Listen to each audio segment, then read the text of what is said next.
Halo kamu orang semua, nama saya Marcel Simon Gosin dan kembali dalam channel saya yaitu Marcel Gosin Report.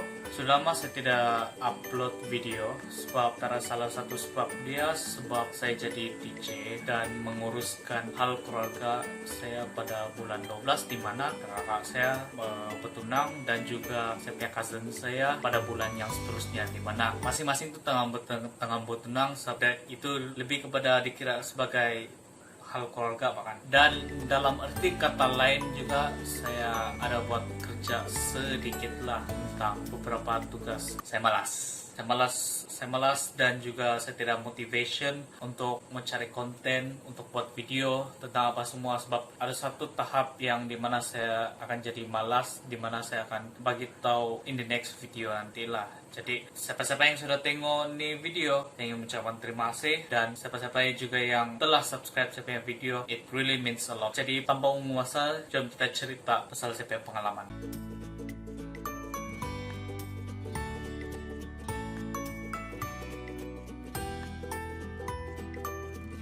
Tapi sebelum itu, bagaimana dalam keadaan kamu semua? Saya harap kamu dalam keadaan sehat dan dimana kita masih dalam pandemik yang masih lagi berleluasa. Bukan saya di sini dan juga di seluruh dunia.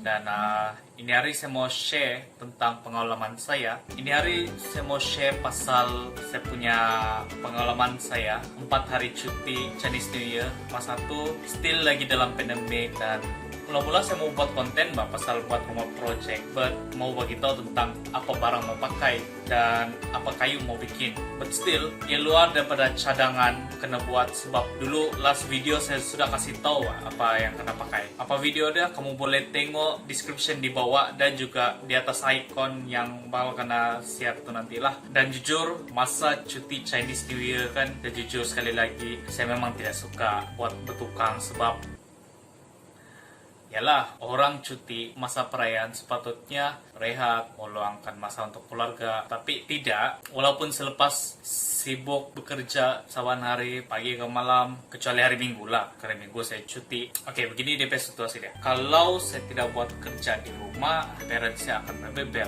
Jadi, mau atau tidak, saya kena paksakan diri saya, kerjakan lagi diri saya untuk buat kerja di rumah lah. Sebab tidak ada pilihan. Lagipun, daripada kau buang masa, kau tidur saja sepanjang hari, bagus buat kerja. Tapi selepas daripada itu kan, ia membuatkan saya rasa lebih rajin buat kerja. Sebab apa yang buat saya rajin buat kerja adalah saya buat project di rumah lama saya, dimana rumah lama saya itu kan dia berusia selama 39 tahun bersamaan kelahiran pada tahun 1982. Siapa-siapa yang follow saya punya personal FB saya, kamu tahu lah tuh apa-apa saya post dekat sana tuh. Jadi selain itu, dia bukan saja rare, dia bukan saja tua tuh rumah, tapi ia mempunyai memori saya, adik-beradik saya dan juga keluarga saya. Dan ia bikin mengimbau betapa nostalgiknya rumah tersebut. Macam sedih juga lah tengok tuh rumah tuh. Dan kalau boleh kan kalau lah ada mesin masa seperti ada macam dalam movie itu Back to the Future macam tuh Doraemon punya time machine kan, saya mau balik begitu rumah tersebut, tengok macam mana betapa nostalgiknya rumah tersebut. But itulah reality, tetap reality. Jadi saya tengok tuh rumah memang banyak kena tukar lah, macam zinc, bumbung, dimana tuh banyak bocor, diikuti dengan siling kayu, mau kena confirm full kena tukar habis. Sebab bila sudah kena hujan, dia masuk air, kayu sudah rosak. Bila kayu sudah rosak, dia akan jadi rumput. Bila kayu jadi rumput, dia akan jadi rosak. Bila kayu jadi rosak, roboh lah tuh rumah, palis. Tapi yang paling teruk lah kena kan di bahagian tandas, di bawah bersamaan dengan bekas dapur dan juga itu adalah merupakan setiap bilik saya dan juga bilik parent saya. Dan syukur dengan usaha bapak saya dan juga adik-adik kembar saya sudah siap sikit bahagian lantai dan juga ceiling bilik parents saya, dia baik yang di atas dan juga yang di bawah. Itu pun potensi saya sudah kena buang dalam 450 ringgit begitulah, sebab mau beli kayu dan papan saja. Diikuti kami kasih bersih store dan juga bagian di bawah. Kalau kamu mau tahu macam-macam, saya dengan adik-adik saya jumpa ada tayar BMX, barang lama macam gambar dan pakaian memang lama lah dekat sana kan. Dan paling rare saya jumpa adalah bangkai tengkorak dan juga boso. Untuk pengetahuan Anda, boso dia macam jenis makanan di mana dia adalah sebuah jeruk yang dicampuri oleh garam, nasi, air dan juga ikan. Ikan apa saya tidak tahu, tapi yang saya tahu saya makan, saya kenyang. Saya rasa kamu pun tahu jatuhkan. Tapi siapa yang lebih arif tentang makanan-makanan boso di Sabah kan, leave in comment now yang di bawah. Kamu kasih tinggal aja dalam tuh komen tuh agar saya boleh baca lah nanti. Dan untuk pengetahuan Anda, itu boso berusia 22 tahun. Jujur, memang sangat-sangat rare. Dia bersamaan dengan 22 tahun. Kalau tersilap saya, umur dia adalah dalam 1999. Tapi sayanglah, dan masa saya buka, mau makan kan tawar sudah. Mau masak sedikit, makin bau. Jadi terpaksa buang. Jadi kesian lah untuk boso. Jadi lepas itu kami potong pokok dan mandi kolam mandi yang lama. Jadi apa yang saya dapat dalam 4 hari masa bercuti? Apa yang saya dapat? Pengalaman di mana saya sekali lagi jadi tukang kayu, tapi tidak boleh lawan lah dengan pengalaman bapak saya tuh. Dia tuh 25 tahun pengalaman.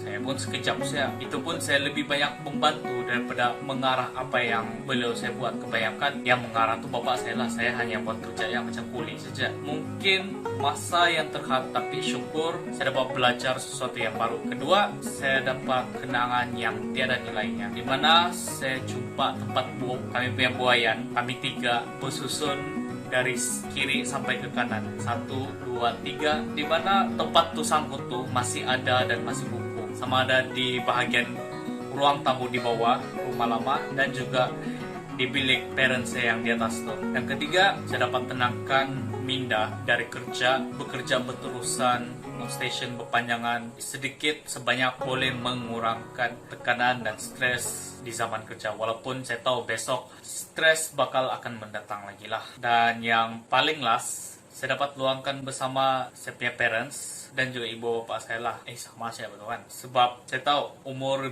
ibu bapak saya masing-masing pada tahun umur diorang sudah lanjut, muka pun saya berkedut. Masing-masing umur diorang dalam 67 dan 72. Menangkan kedua abang saya sama dengan saya punya kakak, masing-masing sudah bertunang dan juga kawin, sudah ada keluarga sendiri dan juga rumah sendiri. Tapi sekurang-kurangnya ada saya dan juga 2 adik kembar saya lah yang datang menolong untuk parents saya. Dan kamu orang kena ingat, kita tidak tahu berapa lama masa untuk diri sendiri dan juga keluarga Anda, sebab kita tidak tahu sampai bila dia orang masih ada. So itu daripada saya, dan kalau kamu ada apa-apa mau bagi tahu dan juga cadangan dan komen daripada pengalaman Anda sendiri dan juga mau bagi komen untuk pengalaman saya, jangan lupa sertakan komen Anda di bawah bermula daripada sekarang. Nama saya Marcel Simon Gosin, and thanks for watching.